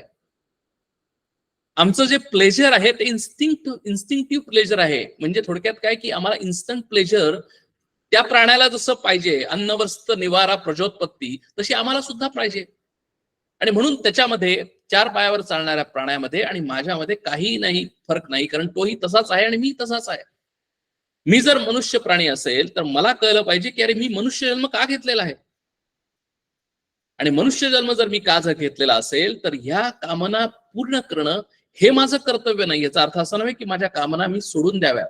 आमच्या धर्मामध्ये सुद्धा धर्म, अर्थ, काम आणि मोक्ष असे 4 प्रकार सांगितलेले आहेत, 4 पायऱ्या सांगितलेल्या आहेत. आम्हाला सुद्धा गृहस्थाश्रमी लोकांना धर्मानी अर्थ आणि कामना पूर्ण करण्यासाठी शास्त्रांनी, आमच्या सनातन धर्मानी मुभा दिलेली आहे की आम्ही सुद्धा शास्त्राच्या आधाराने, धर्माच्या आधाराने आयुष्य जगावं, आमच्या असणाऱ्या सर्व कामना पूर्ण कराव्यात. असं कधी म्हणलेलं नाही की आम्हाला कामना नाहीत, असं म्हणणं हे मूर्खपणाचं ठरेल. आम्ही ज्या अर्थी मनुष्य जन्म घेतलेला आहे त्या अर्थी आम्हाला कामना आहेतच, आणि आमच्या कामना आहेत म्हणूनच आम्ही मनुष्य जन्म घेतलेला आहे. त्याला समर्थ असं म्हणतात, शास्त्र असं सांगतं की त्या कामना पूर्ण करा. पण त्या कामना कशा असाव्यात? कंट्रोल्ड असाव्यात, त्याच्यामध्ये समाधान असावं. काही मिळाल्यानंतर आम्ही समाधानी व्हावं, वकवक नसावी. म्हणजे आमच्या कामना आम्ही पूर्ण कराव्यात या आयुष्यामध्ये, या जीवनामध्ये, या मनुष्य जन्म मिळाल्यानंतर. आणि काय करावं? अर्थ सुद्धा मिळवावा, संपत्ती सुद्धा मिळवावी, धर्माच्या आधाराने, धर्माने संपत्ती मिळवावी, धर्माने आमच्या सर्व कामना पूर्ण कराव्यात. आणि काय करावं? याच जीवनामध्ये त्या कामना पूर्ण करून, जीवन कम्फर्टेबल करून आम्हाला वानप्रस्थाश्रमाकडे, संन्यासाश्रमाकडे म्हणजेच आत्मज्ञानाकडे आम्ही जावं, आमची उन्नती करून घ्यावी. हे मनुष्य प्राण्याचं पुरुषार्थ आहे. ज्या वेळेला माणूस असा विचार करतो की अरे, आणि हा विचार कधी करेल? ज्या वेळेला त्याला आयुष्यामध्ये बरीच संकट येतात, त्याच वेळेला तो परमेश्वराचा विचार करतो. ज्या वेळेला आम्हाला काहीही मिळत नाही त्यावेळेला आम्ही परमेश्वराकडे जातो आणि परमेश्वराला मागतो. आणि आम्हाला ज्यावेळेला सगळं मिळतं त्यावेळेला आम्ही परमेश्वराला विसरतो. आणि त्यावेळेला आम्ही म्हणतो की माझ्या कर्तृत्वामुळे मला सगळं मिळालं. त्यावेळेला आम्ही परमेश्वराला विसरतो. आणि म्हणूनच आम्ही प्राणी आहोत, आम्ही मनुष्य प्राणी नाही आहोत. आणि म्हणून जर मनुष्य प्राणी आणि प्राणी ह्याच्यामध्ये फरक जर काय असेल तर ती म्हणजे बुद्धी. आणि ती निश्चयात्मिका बुद्धी जर आम्हाला असेल त्याच वेळेला आम्हाला कळेल. आणि म्हणून म्हणतात, इथं समर्थ सांगतात की विचार करा की होता शरीरासी अंत, सामर्थ्य ही निघून जात, सेखी अंतराला भगवंत कामना गुणेस राम. समर्थ सांगतात की अरे, तू जर मनुष्य जर प्राणी असशील तर तुला एवढं कळायला पाहिजे की शरीर ज्या वेळेला संपतं, शरीराचा मृत्यू होतो, त्यावेळेला या शरीरामध्ये असलेलं जे सामर्थ्य आहे, शरीरामधलं असलेलं सामर्थ्य किंवा या शरीरानं केलेलं कर्तृत्व आणि त्याच्यातून जे मिळालेलं जे सामर्थ्य आहे, म्हणजे ते पैसे असतील, संपत्ती असेल, पुरुषार्थाने केलेली पोझिशन असेल, पराक्रम असेल, जे सर्व काही असेल ते आम्ही आमच्या बरोबर घेऊन जाऊ शकत नाही. आम्हाला सगळ्यांना कॉमन सेन्स आहे, सगळ्यांना माहिती आहे आम्ही मनुष्य प्राणी आहोत. आम्ही बुद्धी, एवढी बुद्धी आम्हाला दिलेली आहे की अरे, हे सगळं आम्ही घेऊन बरोबर जाऊ शकत नाही. मग आम्ही काय बरोबर घेऊन जाऊ शकतो? तर सेखी अंतराला भगवंत कामना गुणेस राम. मग जर तसं जर असेल तर आम्ही खरोखर जर मनुष्य प्राणी असेल तर आम्हाला कळलं पाहिजे की अरे, हे याच्याबद्दल फार कामना करणं फार चांगलं नाही. म्हणजे या संसारातून बाहेर पडलं पाहिजे. म्हणजे आम्हाला या कधीतरी आमच्या आयुष्यामध्ये असा एक क्षण आला पाहिजे, असा एक विचार आला पाहिजे की आता बस, आज आम्ही आतापर्यंत आम्ही आमच्यासाठी जगलो, आमच्या स्वार्थासाठी जगलो, आमच्या मुलाबाळांसाठी जगलो, आम्ही आमच्या कामना पूर्ण करण्यासाठी संपत्ती जमा केली, आम्ही घर, बंगला, गाडी, जुमला सगळं जमा केलं, आम्ही पराक्रम केला, आम्ही संपत्ती मिळवली, आम्ही पोझिशन मिळवली, आम्ही लोकांनी आम्हाला चांगलं म्हणावं याच्यासाठी आम्ही प्रयत्न केले. पण आता मला काहीही नको, माझ्या सर्व कामना आता पूर्ण झालेल्या आहेत, मला आता काहीही नको, मला फक्त आता परमेश्वर पाहिजे आहे.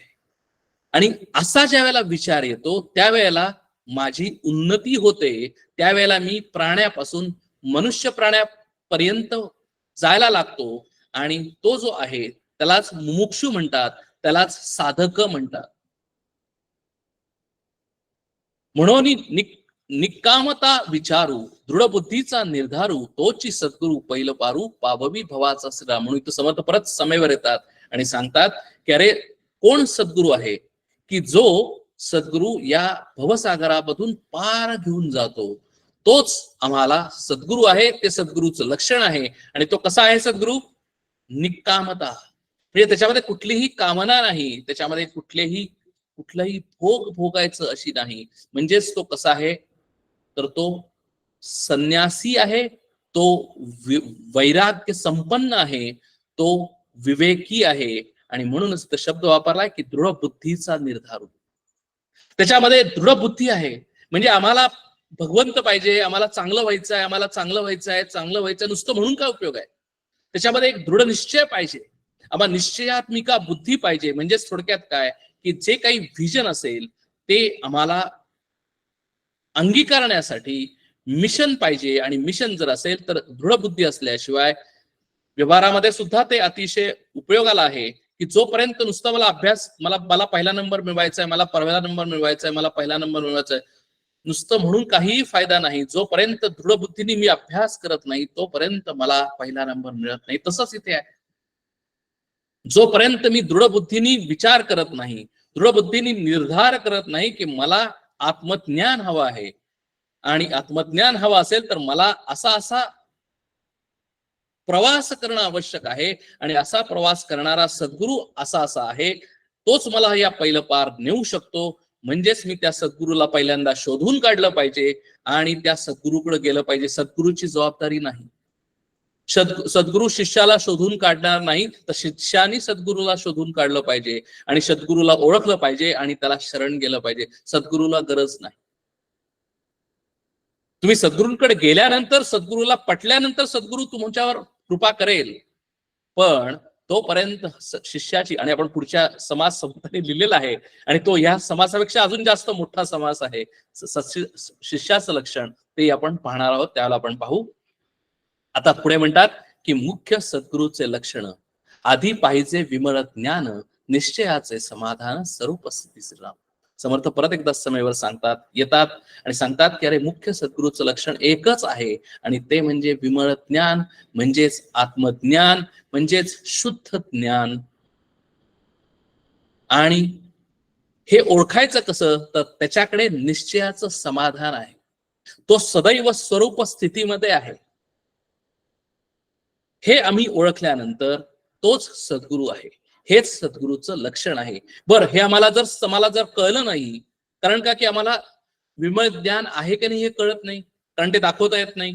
निश्चयाचं समाधान एखाद्या वेळेस आम्हाला दिसणार नाही, कारण आजकाल बरेच ढोंगी सद्गुरू सुद्धा आलेले आहेत. ते नुसतं सोंग आणतात, अतिशय छान गोड बोलतात, नेहमी आनंद दाखवतात, चेहऱ्यावर आनंदी असण्याचं दाखवतात. पण इथे समर्थ म्हणतात की तुम्ही थोडस अजून जरा त्याच्याकडे जाऊन बघा की याहीवरी वैराग्य प्रबळ, वृत्ती उदास केवळ, विशेष आचारे निर्मळ, स्वधर्म विषयी श्रीराम.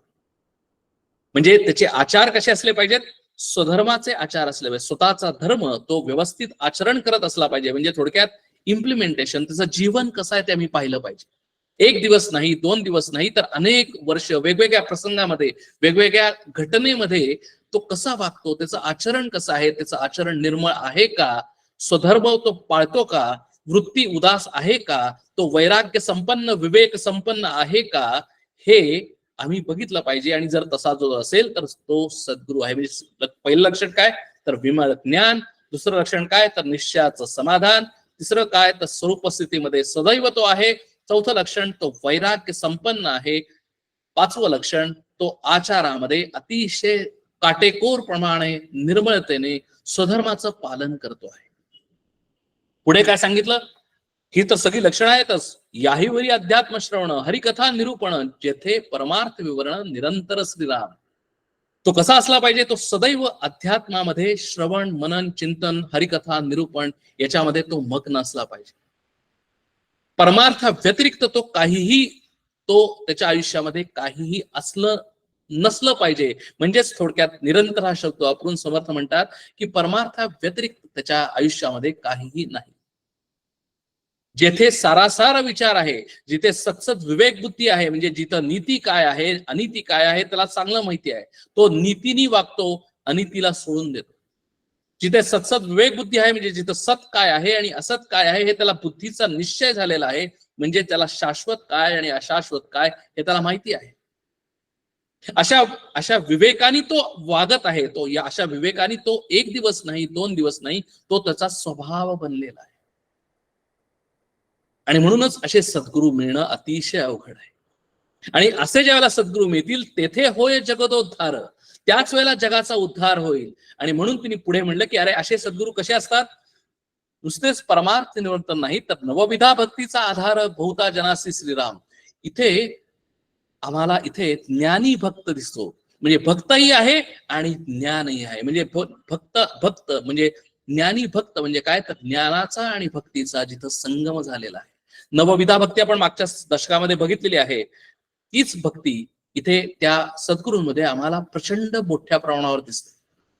म्हणजे थोडक्यात तिथे म्हणजे आपण जर बघितलं तर सद्गुरू म्हणजे कसे आहेत, तर अतिशय निष्काम कर्मयोगाचं आचरण करताना दिसतात. भगवंताचा 3रा अध्याय, 4था अध्याय, 5वा अध्याय, नंतर भगवंताचे गीतेमधले 6वा अध्यायापासून पुढे सद्गुरू हे अतिशय साधना स्वतः तर करतातच, उपासना करतातच, वेगवेगळ्या प्रकारच्या साधना, म्हणजे तिथे भक्ती असेल, नवविधा भक्ती असेल, तिथे योग असेल, तिथे निष्काम कर्मयोग असेल, हे सर्व सद्गुरू स्वतः आचरण करताना दिसतात. ते इतरांकडून करून घेताना दिसतात.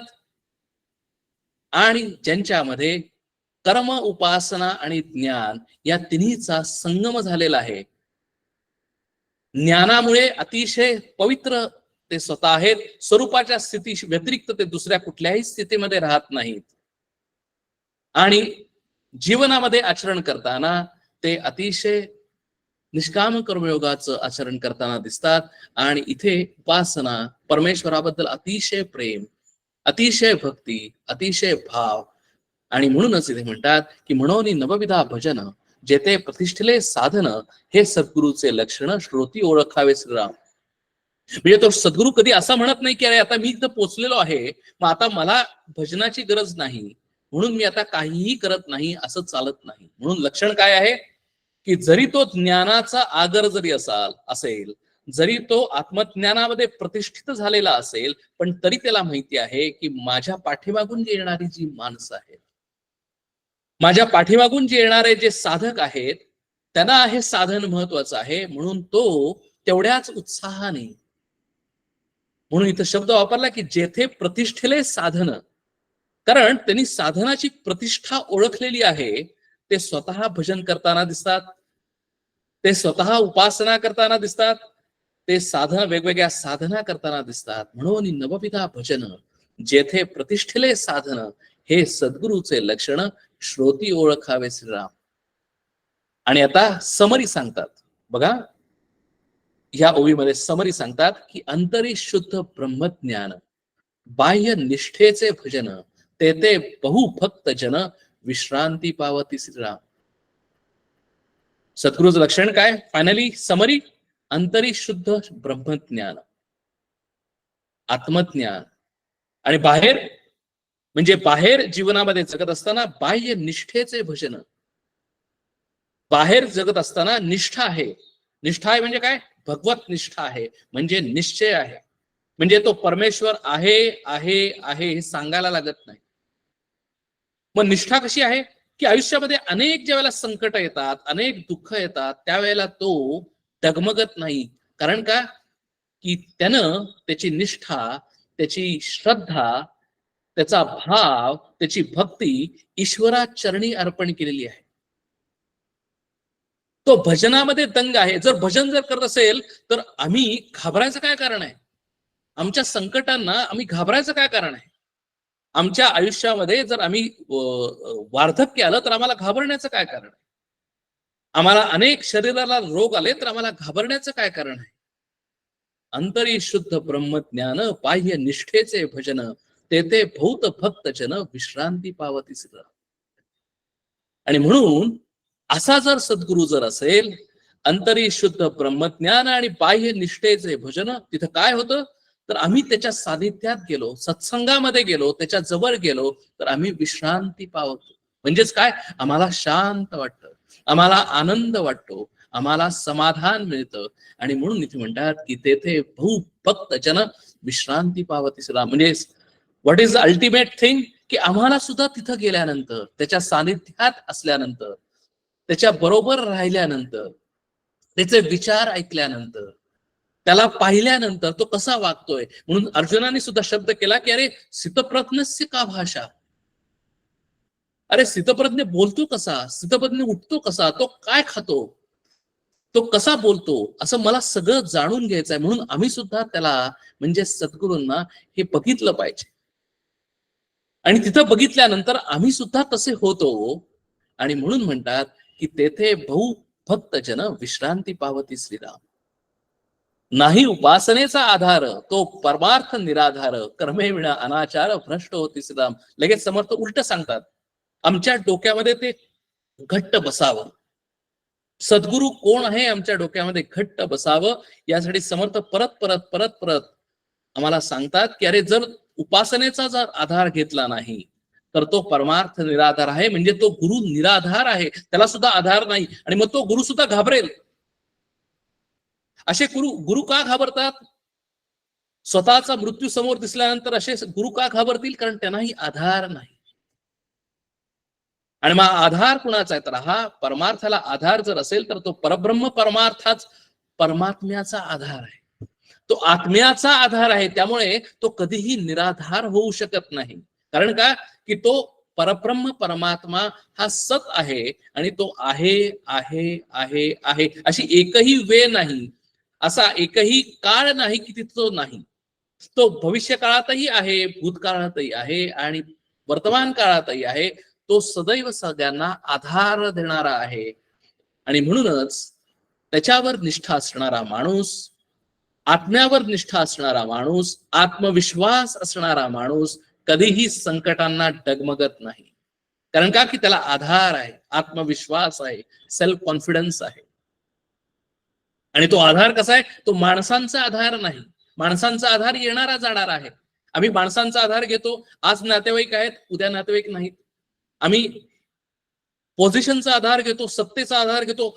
हा पॉलिटिकल बॅकिंग मला आहे, ते पॉलिटिकल बॅकिंग मला आहे, म्हणून मला आधार वाटतो. पण ते इलेक्शन मध्ये पडले की तो आधार गेला. पण मग हा आधार कसा आहे? म्हणजे आमची दुःख निवृत्ती का होते? आम्हाला दुःख, आम्हाला जो भगवान बुद्ध जे म्हणतात की तो दुसरा बाण जो आहे, त्या बाणामुळे दुःखाचा आमचा जो रिस्पॉन्स आहे, पहिल्या बाणाचा रिस्पॉन्स, तो अतिशय सामर्थ्यशाली होतो. त्या दुःखाचं आम्हाला काहीही वाटत नाही. तो दुःख नलिफाय होतं, संकट नलिफाय होतात. कारण का? की आम्हाला कुणाचा तरी आधार आहे. आणि तो कुणाचा आधार आहे? तो परब्रह्म परमात्म्याचा आधार आहे. आणि परब्रह्म परमात्मा कसा आहे? तो सच्चित आनंद आहे, तो चैतन्यमय आहे, तो ज्ञानमय आहे, तो मंगलमय आहे, तो सदैव आहे. आणि म्हणून तो आधार कधीही येणारा जाणारा नाही, तो आधार शाश्वत आहे. आणि म्हणूनच हे संत कितीही संकट आली, कितीही दुःख आली तरी डगमगताना दिसत नाही. त्यांना आधार कोणाचा आहे? परब्रह्म परमात्म्याचा आधार आहे. आणि म्हणून आत्मज्ञान आणि परमार्थ अतिशय सर्वश्रेष्ठ आहे. कारण का? की तो आधार सर्वश्रेष्ठ आहे. आणि त्याच्या उलट इथं सांगतात की नाही उपासनेचा आधार तो परमार्थ निराधार, कर्मे विना अनाचार भ्रष्ट होती सदा. म्हणून आचार महत्वाचा, उपासना महत्वाची, साधना महत्वाची, तो आधार महत्वाचा. आणि तोच जो आहे तो खरं अध्यात्म आहे, ते खरं आहे, तो खरा परमार्थ आहे. म्हणून ज्ञान वैराग्य आणि भजन, स्वधर्म कर्म आणि साधन, कथा निरूपण श्रवण मनन, नीती न्याय मर्यादा श्रीराम. फायनल सद्गुरूंचं लक्षण काय? तर सद्गुरूंचं लक्षण म्हणजे पूर्ण ज्ञान, सद्गुरूंचं लक्षण म्हणजे पूर्ण वैराग्य, सद्गुरूंचं लक्षण मध्ये सदैव भजन, सद्गुरूंचं लक्षण म्हणजे सदैव सदाच्या सदा सर्वदा स्वधर्म कर्म म्हणजे स्वतःचं कर्म. सद्गुरूंचं लक्षण म्हणजे सदैव साधन म्हणजे सदैव साधना चालू आहे, उपासना चालू आहे. एकही क्षण असा नाही की उपासना विण ते बसलेले आहे. सद्गुरू म्हणजे काय? तर सद्गुरू म्हणजे भगवत कथा, सद्गुरू म्हणजे भगवत निरूपण म्हणजे आत्मनिरूपण, सद्गुरू म्हणजे आत्मश्रवण, सद्गुरू म्हणजे सदैव मनन चिंतन, सद्गुरू म्हणजे सदा नीती, सद्गुरू म्हणजे सदा न्यायानं वागणं, आणि सद्गुरू म्हणजे पुरुषोत्तम म्हणजे मर्यादा संपन्न जीवन. आणि म्हणून समर्थ म्हणतात की यामध्ये एक उणे असे तेणे ते विलक्षण दिसे, म्हणून सर्व ही विलसे सद्गुरूपाशी श्रीराम. याच्यातलं एक सुद्धा लक्षण हे कमी असता कामा नये. कुणामध्ये? सद्गुरूमध्ये. म्हणून सद्गुरूचं लक्षण काय? की सद्गुरूमध्ये ज्ञान, वैराग्य, भजन, स्वधर्म, कर्म, साधन, कथा, निरूपण, श्रवण, मनन, नीती, न्याय, मर्यादा, हे सद्गुरूमध्ये सर्व असलंच पाहिजे. सर्व गोष्टी असल्या पाहिजेत. एकही गोष्ट कमी असता कामा नये. म्हणून सर्व ही विलसे सद्गुरूपाशी श्रीराम. आणि म्हणूनच जो बहुतांचे, आणि त्यालाच तो अधिकार येतो. असा उगीच कुणालाही अधिकार येत नाही. कुणीही सद्गुरू उठसूट कुणीही सद्गुरू होऊ शकत नाही. जर सद्गुरू व्हायचं असेल तर आम्हाला हे सर्व आचरणात आलं पाहिजे. आणि म्हणूनच सद्गुरू हा जन्मावा लागतो. सद्गुरू हा करता येत नाही. म्हणून इथे म्हणलाय की तो बहुतांचे पाळणं करता, त्याला त्याचं कार्य दिलेलं आहे. तो ज्यावेळेला जन्म घेतो त्यावेळेला त्याचं कार्य असतं की तो बहुतांचे पाळणं करता, त्यास बहुतांची असे चिंता, नाना साधने समर्था सद्गुरूपाशी श्रीराम. म्हणजे तो कशासाठी आला इथे? तर तो या सगळ्या जगाचं कल्याण करण्यासाठी आलेला आहे. लोकांचं कल्याण करण्यासाठी आलेला आहे. लोकांचं सहित व्हावं, लोकांचं चांगलं व्हावं, त्यांना सुख समाधान मिळावं, त्याला आत्मज्ञान मिळावं, त्यांना आनंद असावा, त्यांना शांतता मिळावी त्यांच्या जीवनामध्ये, त्यांच्या दुःखांचं निरसन व्हावं, अशी ज्याची चिंता आहे, असा तो बहुतांचा पाळण करता आहे, तोच सद्गुरू आहे. आणि म्हणून प्रत्येक, जसा सद्गुरू हा अधिकारी आहे तसा त्याच्याकडे येणारे सर्वच जण तितके अधिकारी असतील असं नाही. म्हणून सद्गुरूंच्या बसे नाना साधने आहेत. म्हणून जर आम्ही ज्यावेळेला कुठलंही एक साधन एका सद्गुरूंकडे असेल तर सर्वच माणसं तशी असतील असं नाही. म्हणजे एखादा माणूस जर खरोखर, म्हणजे प्रत्येकाकडे, आपल्याकडे एक वेगवेगळा, आमच्या प्रत्येकाचा एक स्वभाव आहे, आमच्या प्रत्येकाकडे काही गुण आहेत. काही जणांना ऍक्शन आवडते, म्हणजे काहीतरी करावंसं वाटतं. काही जणांना एका जागेवर बसून शांतपणानं बसून ते राहू शकतात. काही जणांच्या मध्ये भाव जास्त असतो, काही जणांच्या मध्ये भक्ती जास्त असते. त्यामुळे एकच एक साधन सद्गुरूपाशी नसतं. जसा ज्याचा स्वभाव तसं साधन सद्गुरू देतात. म्हणजे जर एखादा माणूस ऍक्शन ओरिएंटेड असेल, कोण? आमचा अर्जुन. अर्जुनाला जर सांगितलं, अर्जुन म्हणत होता की मी संन्यास घेतो आणि भगवी वस्त्र घालतो आणि मी उपासनेला जातो, कुठे? फॉरेस्टमध्ये, जंगलामध्ये जातो. जगद्गुरु आमचे भगवान श्रीकृष्ण त्याच्या समोर उभे आहेत. ते म्हणतात की नाही नाही, तुझा स्वभाव कसा आहे? तू क्षत्रिय आहेस, यू आर ऍक्शन ओरिएंटेड. म्हणून तुला काय केलं पाहिजे? तुझं साधन एकच, निष्काम कर्मयोग. तू युद्ध कर. मग युद्ध कसं कर? मी करतोय म्हणून करू नकोस, अर्जुन युद्ध करतोय म्हणून करू नकोस, तर माझ्यासाठी युद्ध कर. माझ्यासाठी युद्ध कर म्हणजे परमेश्वरासाठी युद्ध कर, म्हणजेच निष्काम कर्मयोगानं युद्ध कर. आणि जे जे काही तुला त्या युद्धापासून मिळेल ते तू ऍक्सेप्ट कर. म्हणजे थोडक्यात काय की जिंकलास, युद्धामध्ये जिंकलास तर तुला पृथ्वीचं साम्राज्य मिळेल, आणि युद्धामध्ये मेलास तर तुला स्वर्गाचा भोग मिळेल. म्हणजे थोडक्यात काय की तू निष्काम कर्मयोगाने युद्ध कर. आधी तो युद्ध काय म्हणत होता की मी युद्ध करणार, अर्जुन युद्ध करणार आणि माझ्या गुरूंना मारणार, माझ्या आजोबांना मारणार. भगवंतांनी निष्काम कर्मयोगाचं साधन त्याला दिलं आणि सांगितलं की आता तू काय कर की तू अर्जुन म्हणून युद्ध करू नकोस, तर तू माझ्यासाठी म्हणजे भगवंतासाठी युद्ध करतोयस असा भाव ठेव. तू तुझ्या गुरूंना मारतोयस असं समजू नकोस, तर तू फक्त मला दिलेलं स्वधर्म क्षत्रियाचं काम करतोयस असं तू काम कर, अशा पद्धतीने युद्ध कर. म्हणजे त्याला साधन काय दिलं? निष्काम कर्मयोगाचं साधन दिलं. पण विदुर जो आहे, विदुर हा सुद्धा भक्त आहे, भगवंताचा भक्त आहे, आणि त्याचा स्वभाव वेगळा आहे. आणि म्हणून विदुराला भगवंतानी सांगितलं की अरे तुला हे युद्ध सहन होणार नाही, तू काय कर, तर तू जंगलामध्ये जा आणि तू साधना कर, तू उपासना कर, तू भजन कर, तू भक्ती कर. बघा, म्हणजे एकाच सद्गुरूंनी, म्हणजे एकाच भगवान श्रीकृष्णांनी दोघांना वेगवेगळी साधनं दिली, कारण त्यांच्याकडे दोन साधनं आहेत, कारण स्वभाव वेगळा आहे.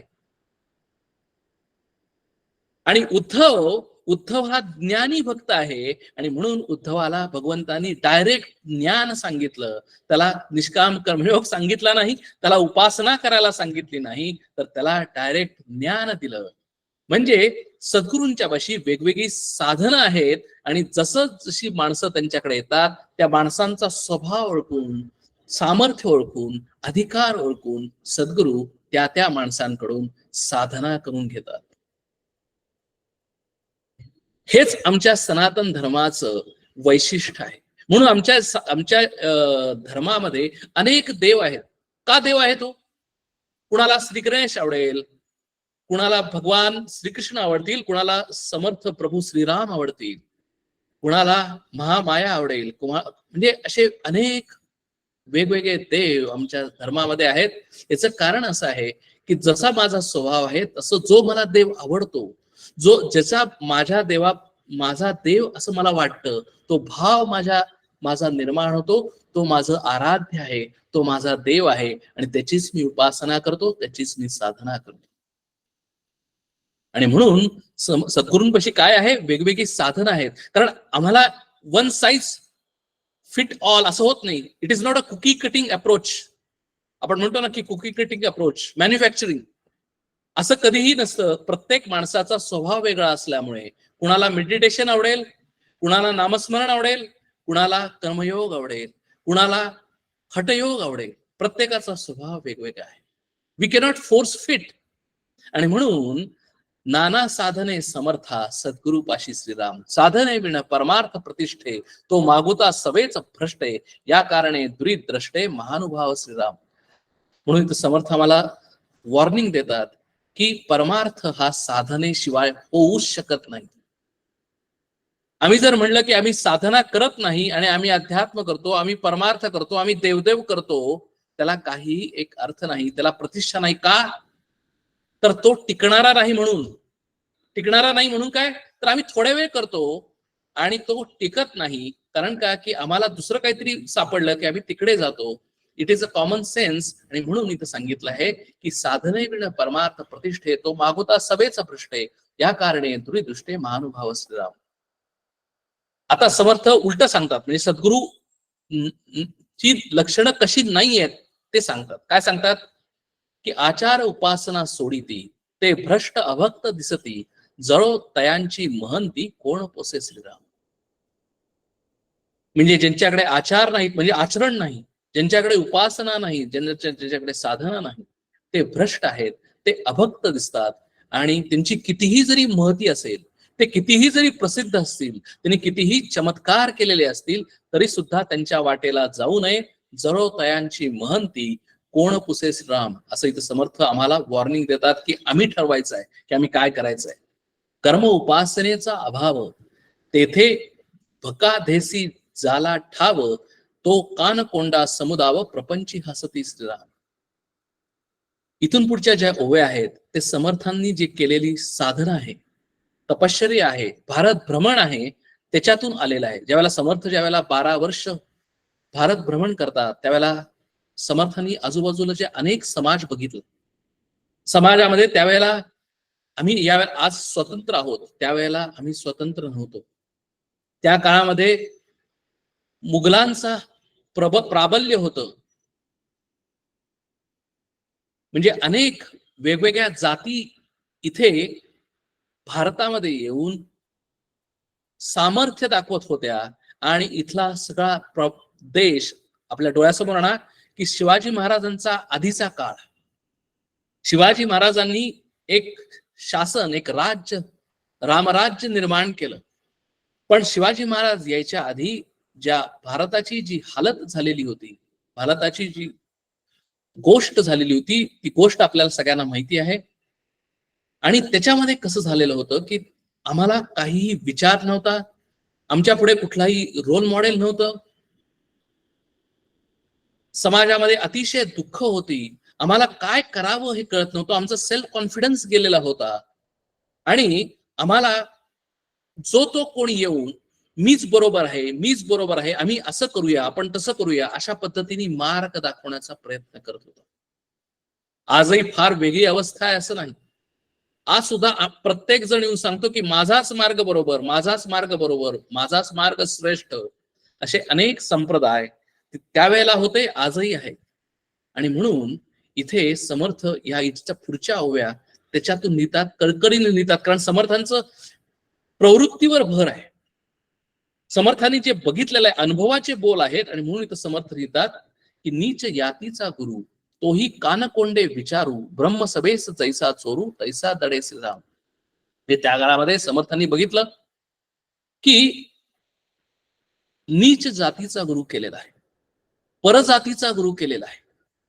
म्हणजे अनेक फकीर त्यावेळेला होते आणि अनेक फकीर चमत्कार करायचे, आणि चमत्कार केल्यामुळे अनेक समाजातील लोक, आपल्याच भारतातील लोक त्यांच्या आहारी जायचे, त्यांना गुरु करायचे, आणि काही वेळात, काही दिवसानंतर त्यांचं धर्म शरण म्हणजे धर्म बदलायचा, म्हणजे धर्माचं ते स्वतः हिंदू धर्म सोडून इस्लाम धर्म स्वीकारायचं. हे समर्थांनी ज्यावेळेला बघितलं त्यावेळेला समर्थांना लक्षात आलं की अरे आम्ही काय करायला पाहिजे आणि काय करू नये. म्हणून समर्थांनी या ओव्या लिहिल्यात की नीच जातीचा गुरु तोही कानकोंडे विचारू. कारण आम्ही जर नीच जातीचा गुरु केला म्हणजे आमच्यापेक्षा खालच्या जातीचा गुरु केला, तोही कानकोंड विचारू, ब्रह्मसभेस जैसा चोरू तैसा दडे. म्हणजे जर आम्ही आमचा परजातीचा गुरु केला, असं आपण म्हणू आपल्या एक्सप्लेनेशनसाठी, की जर परजातीचा जर गुरु केला तर त्याला आम्ही नमस्कार पण करू शकत नाही. कारण का की बाकीचे लोक माझे हसतील, मला नावं ठेवतील, पण मला माझ्या मनामध्ये माझ्या गुरूंबद्दल प्रेम आहे, आदर आहे, पण तो परजातीचा आहे.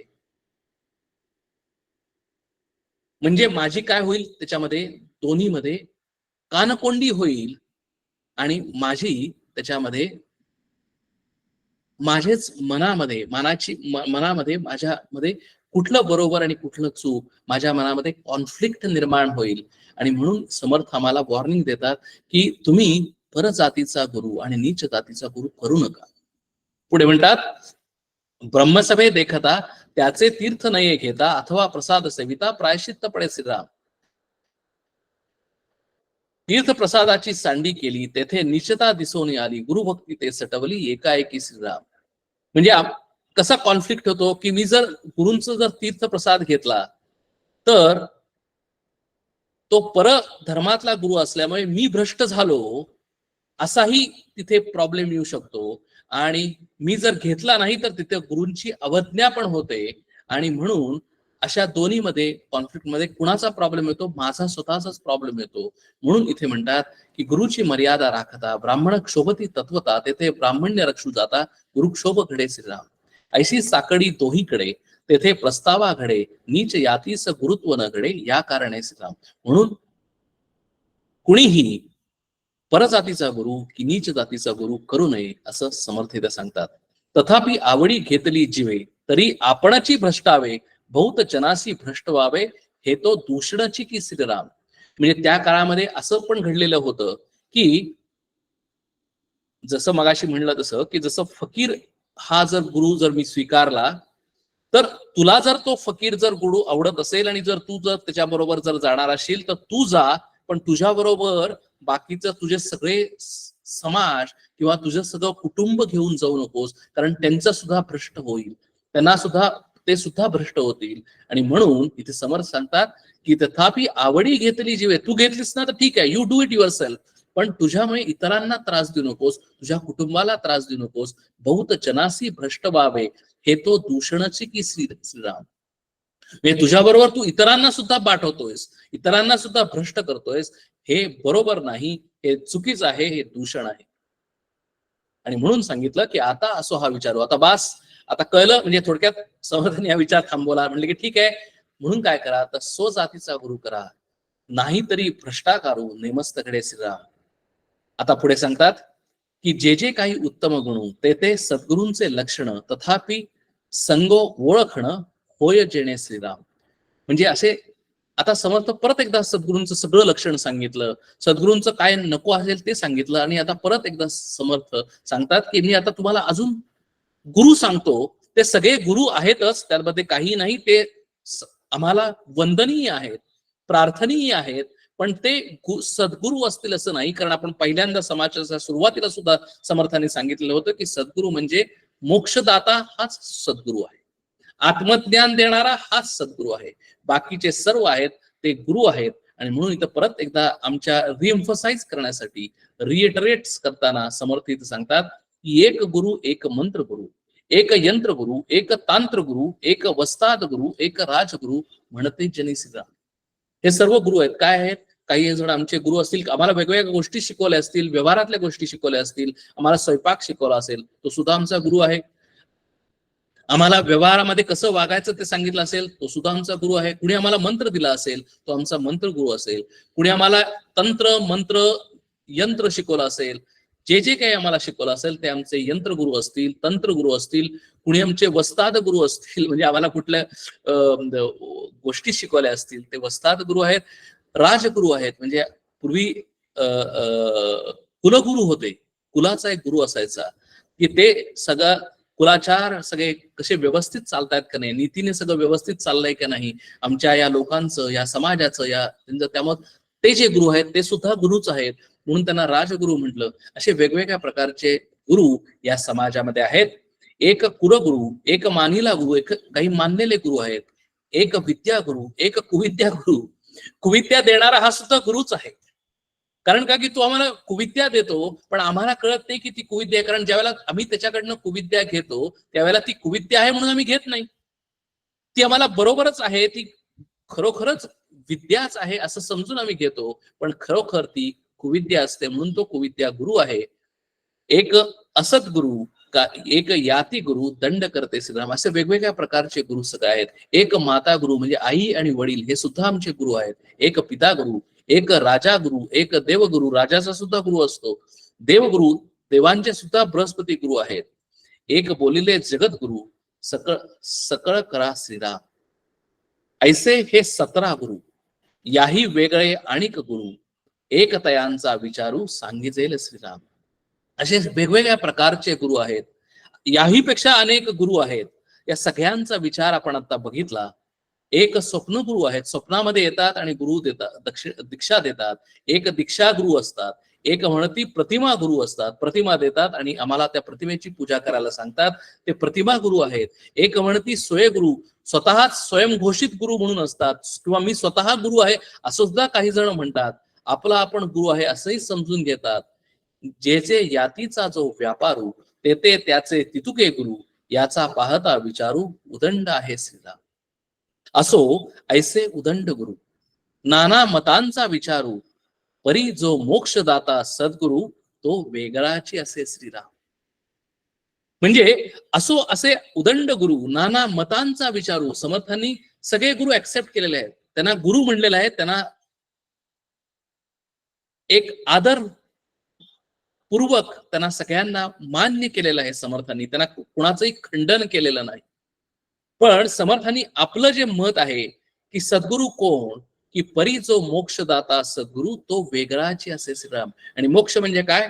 तर अत्यंत दुःख निवृत्ती ही, निरतिशय आनंदस्य प्राप्ती ही, तो सद्गुरु, तो वेगळाच आहे. नाना सद्विद्येचे गुण, याही वरी कृपाळूपण, हे सद्गुरूचे लक्षण जाणीजे श्रोती श्रीराम. समासाचा शेवट करताना समर्थ म्हणतात की अरे असे हे नाना सद्विद्येचे विद्या वेगवेगळे आहेत, पण ही जी विद्या आहे ही सत्विद्या आहे. म्हणजे सत्विद्या म्हणजे आत्मज्ञान, ही जी विद्या आहे ती अतिशय कृपाळू आहे. आणि हेच या सद्गुरूचं लक्षण आहे, हे श्रोत्यांनी जाणावं. इति श्री दासबोधे गुरुशिष्य संवादे गुरुलक्षण नाम समास दुसरा. हरिओम तत्सत. या ठिकाणी आपला दुसरा समास गुरुलक्षण समाप्त होतो. प्रार्थना म्हणते. हॅलो. हा. कल्याण करी राम राया, राम राया, कल्याण करी देवराया. जनहित विवरी, जनहित विवरी, जनहित विवरी, कल्याण करी राम राया. तळमळ तळमळ होतची आहे, होतची आहे. हे जन हाती धरी दयाळा, कल्याण करी राम राया. अपराधी जन चुकतची गेले, चुकतची गेले. तुझी सावरी दयाळा, कल्याण करी राम राया. राम राया, कल्याण करी देवराया. कठीण त्यावरी कठीणची झाले, कठीणची झाले. आता न दिसे उरी दयाळा, कल्याण करी राम राया. कोठे जावे, काय करावे, काय करावे. आरंभिली हरी दयाळा, कल्याण करी राम राया. दास म्हणे आम्ही केले पावलो, केले पावलो. दयेसी नाही सरी दयाळा, कल्याण करी राम राया. राम राया, कल्याण करी देवराया. देवराया, कल्याण करी राम राया. जय जय रघुवीर समर्थ. छान. नेहमीप्रमाणे मी अनम्यूट केलेलं आहे, म्हणजे आपण काही जर क्वेश्चन्स असतील तर माईक अनम्यूट करून किंवा व्हिडिओ अनम्यूट करून आपण विचारू शकतो. Any comments, questions?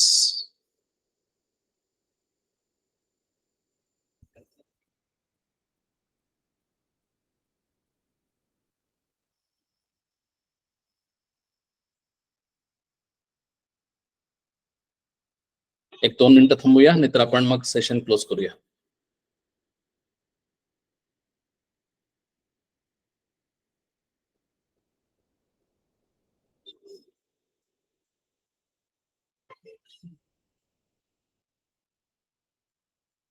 ठीक आहे, काही हरकत नाही. आपण पुढच्या वेळेला तिसरा समास शिष्य लक्षण, जसा हा सद्गुरु समास हा अतिशय महत्वाचा आहे, तसा शिष्याचं लक्षण हाही समास अतिशय महत्वाचा आहे. समर्थांनी अतिशय व्यवस्थित आणि विस्ताराने त्याचं लक्षणं सांगितलेली आहेत आणि नक्कीच त्याचा आपल्या सगळ्यांना उपयोग होईल. म्हणजे हे 2 समास एक एक पीठिका तयार करतात दासबोधासाठी, की आम्ही कशा पद्धतीने त्याला अप्रोच केलं पाहिजे, कशा पद्धतीने आम्ही वागलं पाहिजे आणि कशा पद्धतीने आम्ही सद्गुरूंच्याकडे गेलं पाहिजे आणि तो सद्गुरू कसा असावा, या 2 समासातून आम्हाला हे छान समजेल आणि समजतं. आणि म्हणून हे दोन्ही समास तसे त्या पद्धतीने महत्वाचे आहेत. आपण इथंच थांबूया. हरिओम तत्सत.